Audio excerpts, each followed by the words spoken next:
Hello and welcome to week 11 in biopsychology, and we're taking on biological rhythms in sleep wake patterns, and all kinds of chemicals in our brain having to do with that. But I'm going to be having you focus on two discussions and a quiz.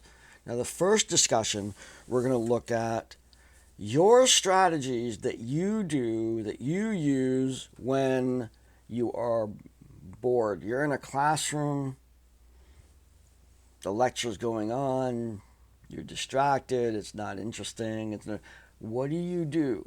What can you do in order to be able to capture what you can from that experience? It reminds me of a mentor of mine once said, it's not how well you do in the classes that are interesting that matters. It's how well you do in the classes that are boring is the real true measure of a person's academic ability. So these are important times to be able to adapt to maybe less stimulation than you're used to, but yet focusing on that material and learning it. That's the first discussion. The second discussion asks you about your sleep.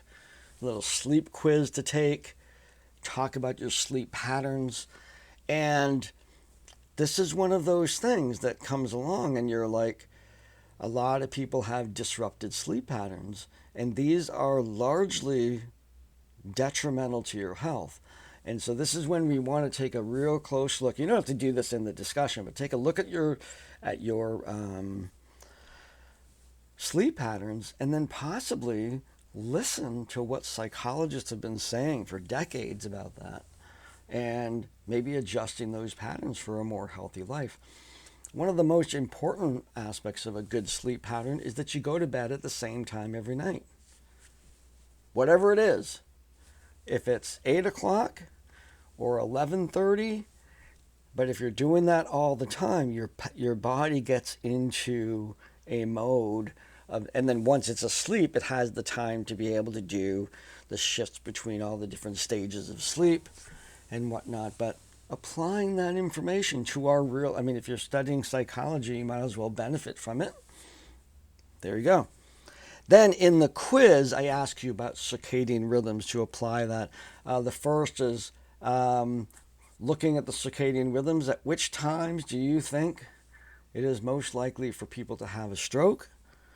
Explain jet lag using that, and explain the biochemical process in the brain that occurs when you're at night and a deer comes out in front of you while you're driving, or something else that's startling, and something you might have gone from kind of drowsy to wide awake. How does that happen? So I want you to answer that question that way to show that you had that material. So that's what we have for this week. The weather is certainly changing, and with the amount of sunlight that we're getting, snow or no snow, things are looking up. So go out there and get your sunlight, and have a great week, and take much care. Get some sleep too.